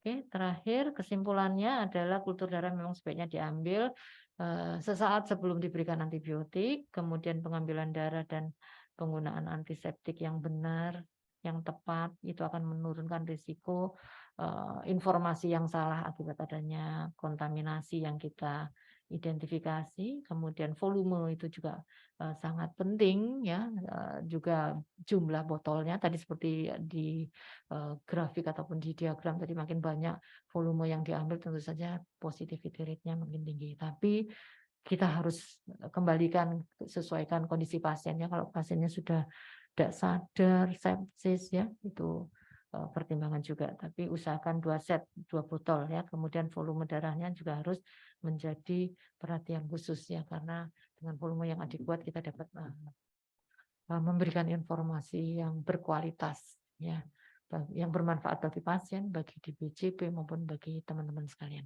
Oke, terima kasih, itu yang bisa saya sampaikan untuk di siang hari ini. Cukup banyak ya. Semoga tidak bosan. Matur nuwun sangat. Akhir kata, wassalamualaikum warahmatullahi wabarakatuh. Terima kasih Dr. Iva atas materinya yang sangat lengkap sekali. Menarik sekali ya teman-teman. Jadi ternyata teknik pengambilan sampel itu sangat penting karena ini adalah langkah awal untuk menentukan pemberian antibiotik. Jadi kalau misalnya teknik pengambilan sampelnya saja salah, hasil interpretasinya salah, otomatis pemberian terapinya juga tidak efektif. Seperti itu jadi Dr. Ivan ya. Ini di sisi kiri saya sudah ada door prize yang menarik. Jika ada pertanyaan, monggo. Oh, sudah ada pertanyaan. Ini dari Ruang Raja Wali 6A, Dokter. Selamat siang, izin bertanya. Yang pertama, untuk pengambilan sampel sputum pada pasien sadar, boleh tidak dilakukan suction jika dengan batuk efektif tidak keluar sesuai advis. Kemudian yang kedua, untuk pengambilan sampel urin pasien yang terpasang kateter, apakah boleh tidak dilakukan melalui sambungan kateter dan urin bag? Karena jika ditusuk sering sekali bocor. Oke, ya, terima kasih. Pertanyaan yang sangat aplikatif ya. Kita temui banyak ini di lapangan. Yang pertama mengenai pengambilan sputum pasien sadar, batuknya tidak efektif atau efektif? Batuk efektif ya. Kalau batuk efektif ya pasiennya sadar, diogro-ogro mesti disaksen, mesti akan meronta-ronta ya. Sebaiknya diedukasi tadi ya saya sampaikan, jika ini sebaik mungkin diambil kalau masih sadar dia bersputum bersputum normal ya. Kemudian yaitu tadi teknik-tekniknya, diambil sputumnya pagi hari ya, pada saat bangun tidur, itu bangun tidur pertama, kemudian atau kalau nggak bisa keluar, tidak efektif, tidak produktif, itu tadi sampaikan ke DPJP-nya, mungkin perlu diberikan mukolytik ya, atau dilakukan nebulizer ya. Kalau diambil dengan suction itu memang bagi kami senang ya, dia akan terbebas dari kanan kiri kontaminasi. Nah, tadi harus dengan budel ya, tapi itu sangat tidak nyaman bagi pasien ya. Jadi sebaiknya kalau yang masih sadar ya bersputum, kita edukasi seperti tadi.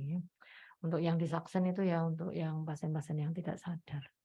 Kemudian yang kedua, tadi mengenai pengambilan urin pada pasien yang menggunakan kateter urin, ya.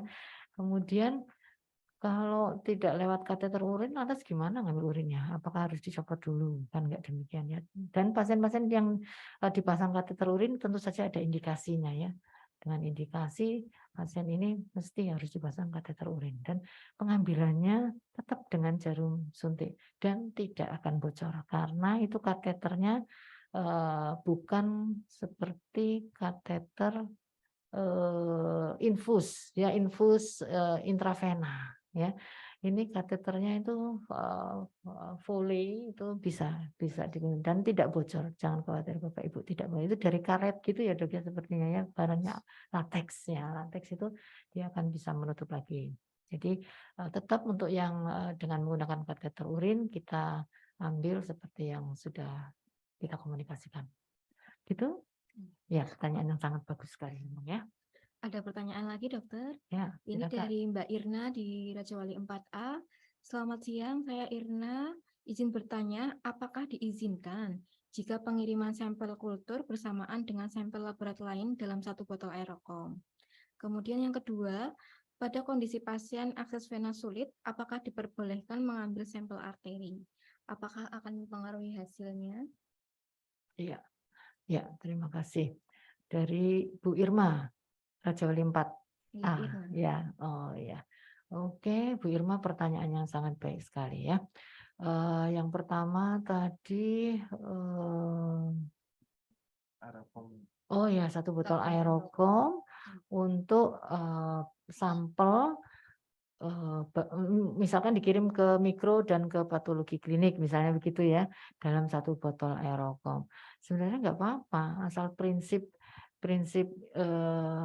aseptik, wadah steril, tidak bocor itu bisa dipertahankan dengan baik, dilakukan dengan baik, boleh dengan sampel lainnya. Tapi sebaiknya disendirikan saja ya. Kalau yang dari kami ini khawatir terjadi melakukan proses kegiatan di lab mikro ternyata itu terkontaminasi dengan sampel-sampel lainnya ya. Tapi kalau aerokomnya memang terbatas dan saya akui ya, pernah saya supervisi waktu itu kita observasi ternyata butuh waktu yang cukup lama, lebih dari 2 jam itu untuk sampai ke laboratorium dari pengambilan sampel. Karena crowded, karena banyak sekali yang mau dikirim ya.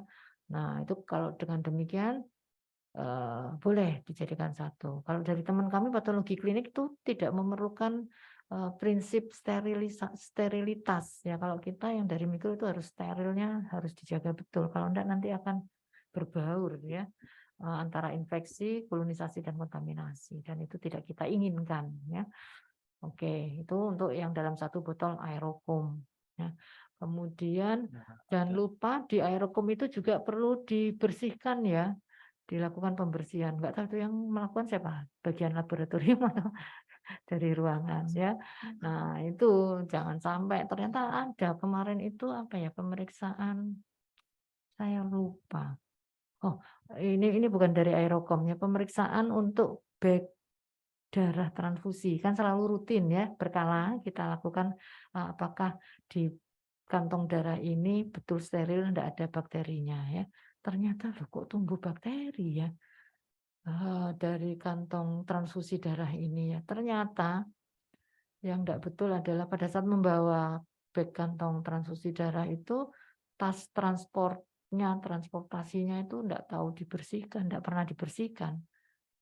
Ternyata setelah kita investigasi kumannya sama seperti yang ada di tas itu tadi ya transport. Nah, ini juga perlu diperhatikan kalau mau dikirimkan di satu tube yang sama, satu tabung yang sama, aerokom yang sama, kebersihan dari tube itu harus diperhatikan juga. Terus yang kedua tadi Darah arteri. Oh ya, darah arteri dan darah vena. Tadi disampaikan ya. Sebenarnya sangat tidak direkomendasikan untuk mengambil kultur dari darah arteri. Namun dalam kondisi yang sangat-sangat kritis ya, di mana darah venanya sulit sekali ya, pasien-pasien yang sudah sepsis, udem, anasarka ya, itu sulit sekali kita ambil dari darah venanya. Misalkan yang ada itu adalah darah arteri, monggo silakan jika tidak ada pilihan lain. Namun hal ini memang tidak direkomendasikan.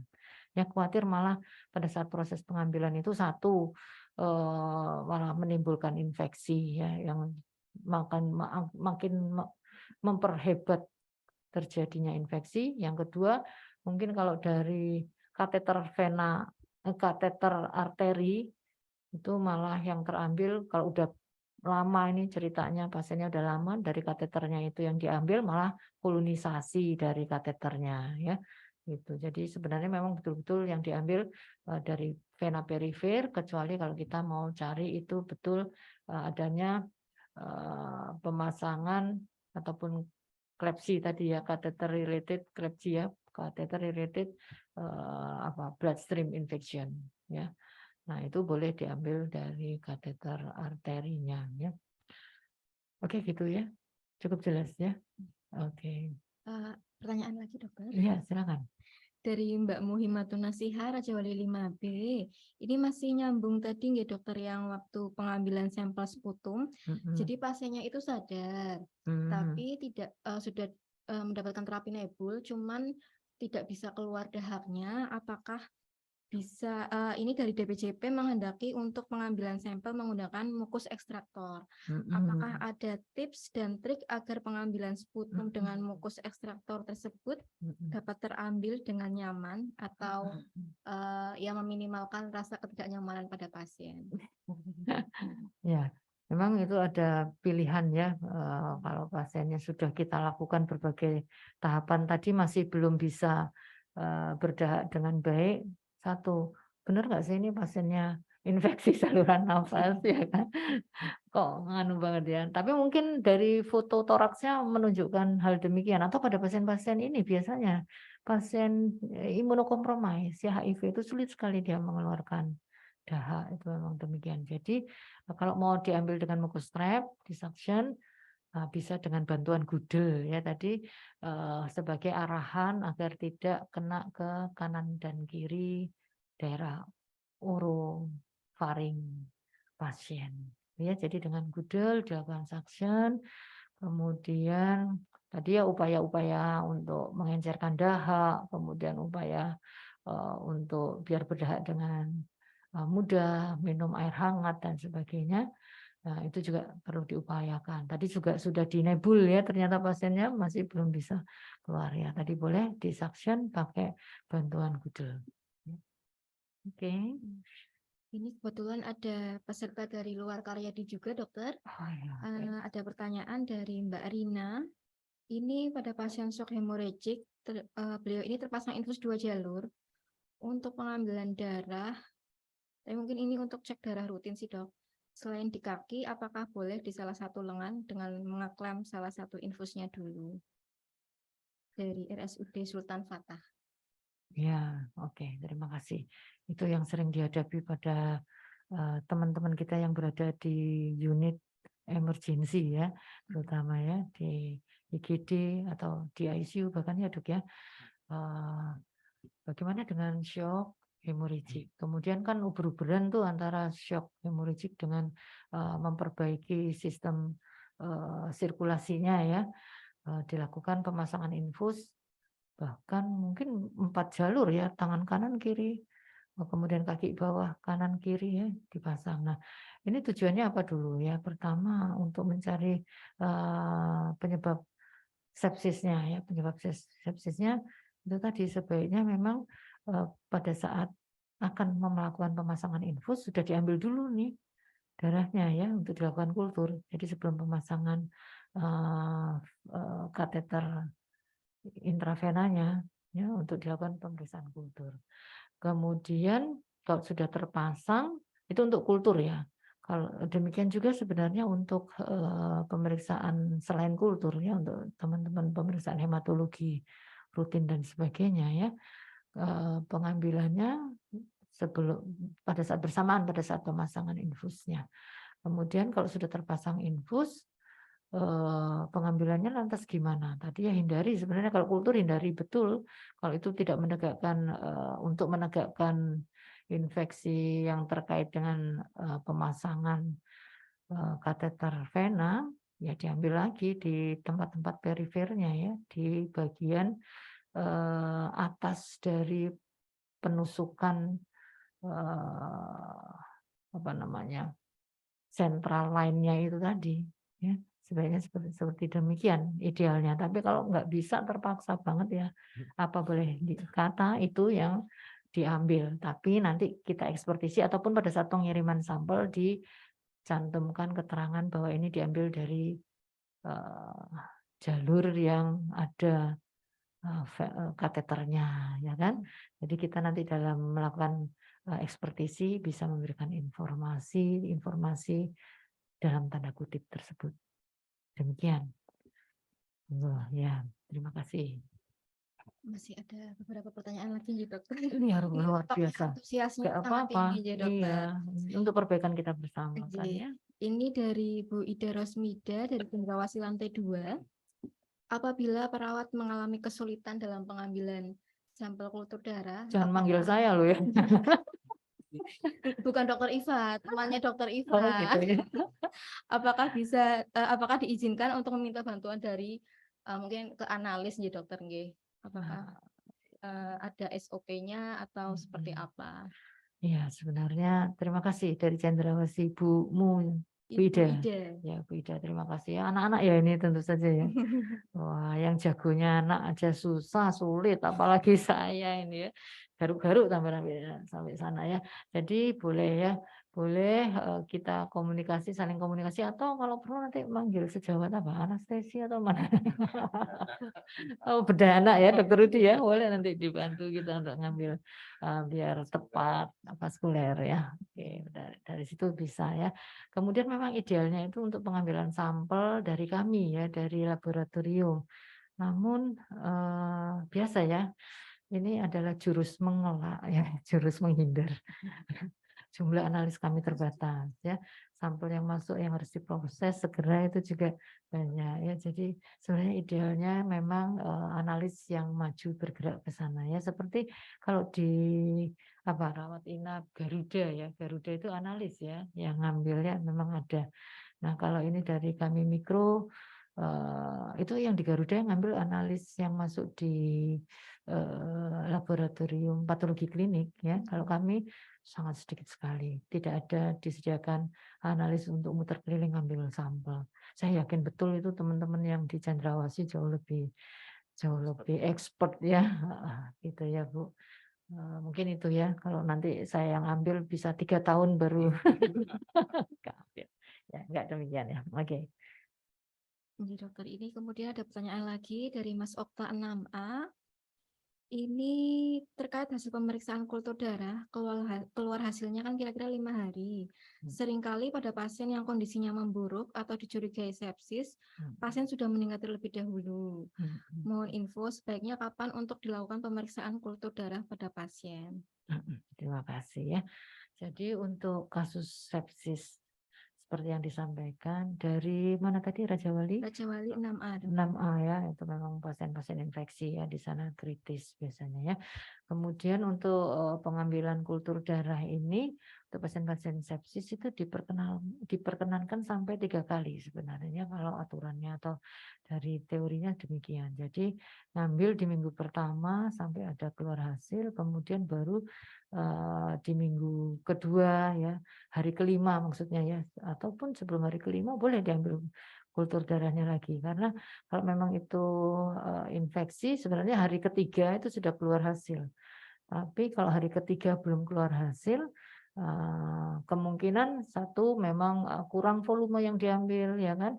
Yang kedua mungkin pasiennya sudah pakai antibiotik ya. Kemudian jadi hari keempat ataupun hari kelima itu diperkenankan sebenarnya untuk mengambil kultur lagi sambil menunggu hasil yang dari pengambilan kultur darah yang pertama ya.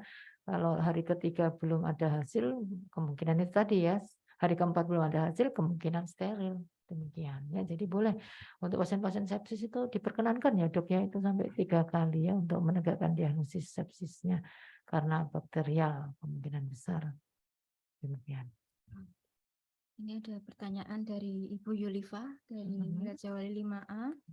Untuk kultur urin, jika pasien tidak terpasang DC, tapi pasiennya itu memakai Pampers, dokter, itu apakah diperkenankan? Jadi Diperas pasiennya itu, pampersnya.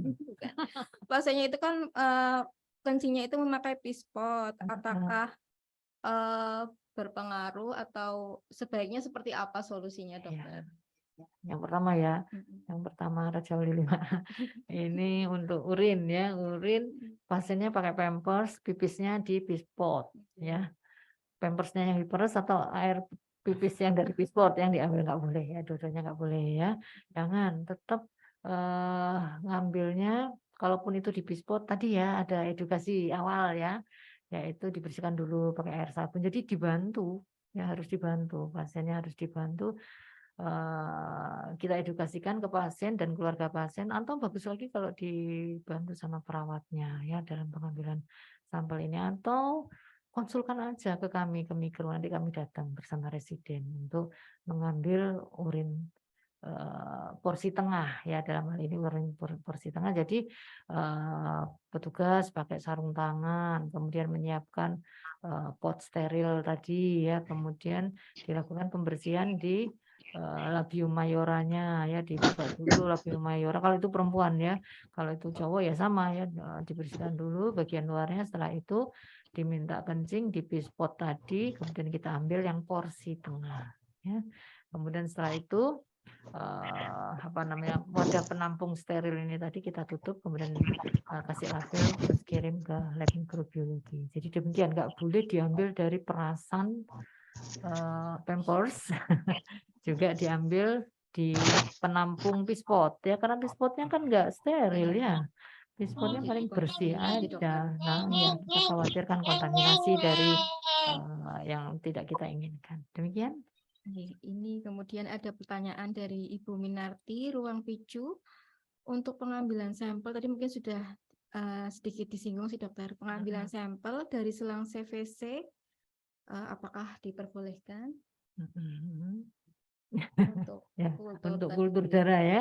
Tadi sempat kita sampaikan ya, sebaiknya memang tidak dari CVC-nya ya, kecuali kalau kita mau mengetahui apakah ada ada IAD yang terkait dengan pemasangan kateter vena tadi ya, vena sentral tadi atau vena perifer. Sebaiknya memang kalau untuk pemeriksaan sepsis ini tadi ya diambil di luar itu ya, di luar yang ada dari venanya tadi, kecuali kalau sulit banget pasien tadi gemuk ya atau udem ya, mau enggak mau ya sudah, itu akhirnya kita ekspertisi dalam tanda kutip. Setuju nggak dok? Tapi sangat sulit sekali memang ya, nggak mudah, pekerjaan kami itu nggak mudah untuk memberikan informasi betul-betul ini penyakit infeksi. Jadi untuk menegakkan infeksi bukan hanya satu-satunya dari laboratorium mikrobiologi, jadi harus ada satu kondisi klinis pasien dari DPJP klinisnya yang dengan pemeriksaannya itu, kemudian yang kedua dari pemeriksaan lainnya yang menunjukkan marker infeksi dari teman-teman kami dari patologi klinik ya, leukositnya bagaimana, kemudian CRP, kemudian prokalsitonin ya dok ya, kita jadi combine semua ilmunya itu, semua hasil-hasil pemeriksaan itu untuk kepentingan betul-betul menegakkan diagnosis etiologi penyebab penyakit infeksinya ya. Jadi tidak ada satu pemeriksaan yang superior ya, tidak ada satu pemeriksaan yang superior, tetapi yang ada adalah melakukan analisis pasien langsung, kemudian dari pemeriksaan penunjang lainnya. Demikian. Baik, mungkin sesi diskusi cukup sampai di sini ya. Mungkin kalau masih ada pertanyaan yang belum terjawab nanti bisa via WA Dr. Ivan. Ya, boleh. Konsul juga nggak apa-apa. Jadi ini sudah sampai di saat yang berbahagia. Untuk pengumuman pemenang yang mendapatkan door prize tadi ini ada 9 orang. yaitu Mbak Irna Rajawali 4A, kemudian ruang Rajawali 6A, Ibu Rina RSUD Sultan Fatah, Bu Ida Cendrawasih lantai 2, Mas Okta 6A, Ibu Yulifah 5A, Ibu Minarti ruang Picu, Bapak Agus Bambang 1B, dan Mbak Hima 5B. Selamat kepada teman-teman yang sudah mendapatkan door prize. Terima kasih kepada Dr. Iva, kepada Dr. Rudi. Semoga ilmunya yang sudah dijembrengkan sedemikian lengkapnya bisa diaplikasikan oleh kami di ruangan. Sebelumnya mau ada acara foto bersama dulu. Ini ya foto Zoom. Udah. Audiens. Kepada peserta bisa on cam dulu. Yang bisa dibuka maskernya bisa dibuka.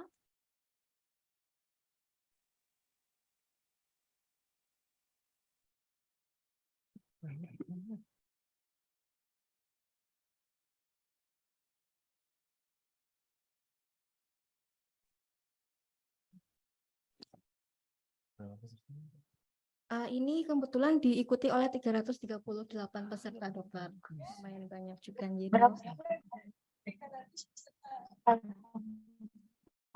Satu, dua. Ya. Lagi.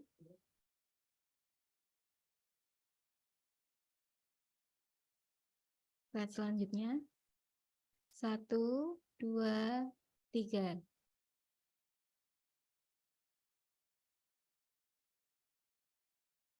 Selain dari Rumah Sakit Dr. Karyadi, juga ada peserta dari luar juga. Terima kasih atas partisipasinya. Satu lagi, 1, 2, 3. Sudah. Baik, sebelum acara kita tutup, mungkin ada closing statement dari Dr. Rudi dahulu. Terima kasih Mbak Prima. Saya ucapkan terima kasih dulu kepada AOC dari Rajawali 5A, kemudian dari Karu, Bu Handa, kemudian tidak lupa dari SIM RS yang sudah memfasilitasi acara ini. Alhamdulillah berjalan lancar, mudah-mudahan bermanfaat. Tapi tadi yang perlu diingat bahwa yang disampaikan Dr. Iva itu hanya bakteri ya. Belum parasit, belum jamur, belum jamur udah ya sebagian ya. Tapi tentu nggak cukup lah waktunya kalau kita isi sekarang ini. Dan kemudian untuk lanjutannya mungkin saya juga baru tahu bahwa ke error ya, tingkat error kita masih tinggi ya. Nah, seharusnya 3%, kita 43%. Itu tentu kita juga dari ruangan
yang ada, mudah-mudahan bisa semakin bermanfaat dan tentu Karyadi menjadi rumah sakit yang semakin maju lagi di depan. Begitu Mbak Prima, terima kasih. Mau sekalian ditutup aja, Dokter. Oh, Dr. Iva, ada closing statement, Dokter? Ya, terima kasih dari kami.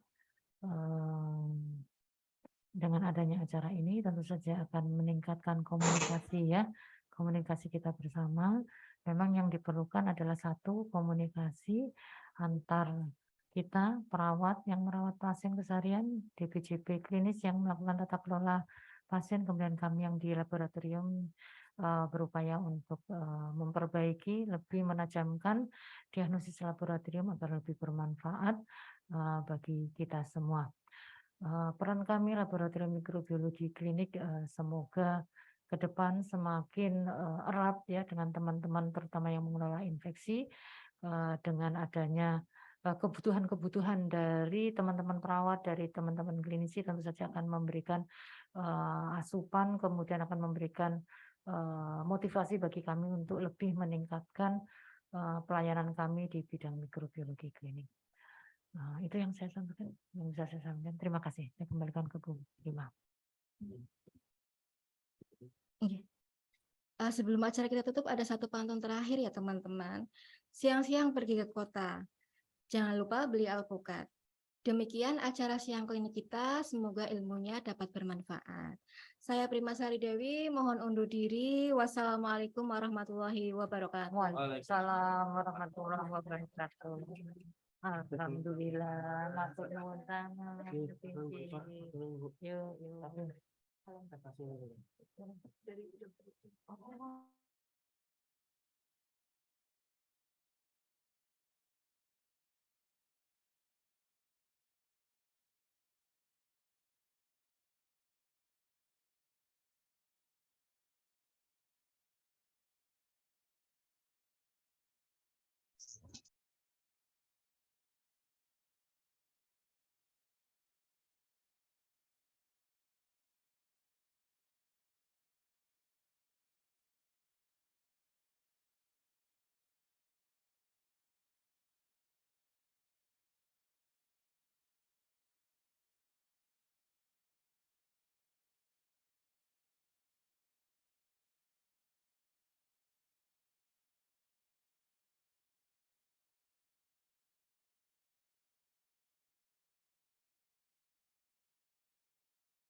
Jaga Bapak Anies ya.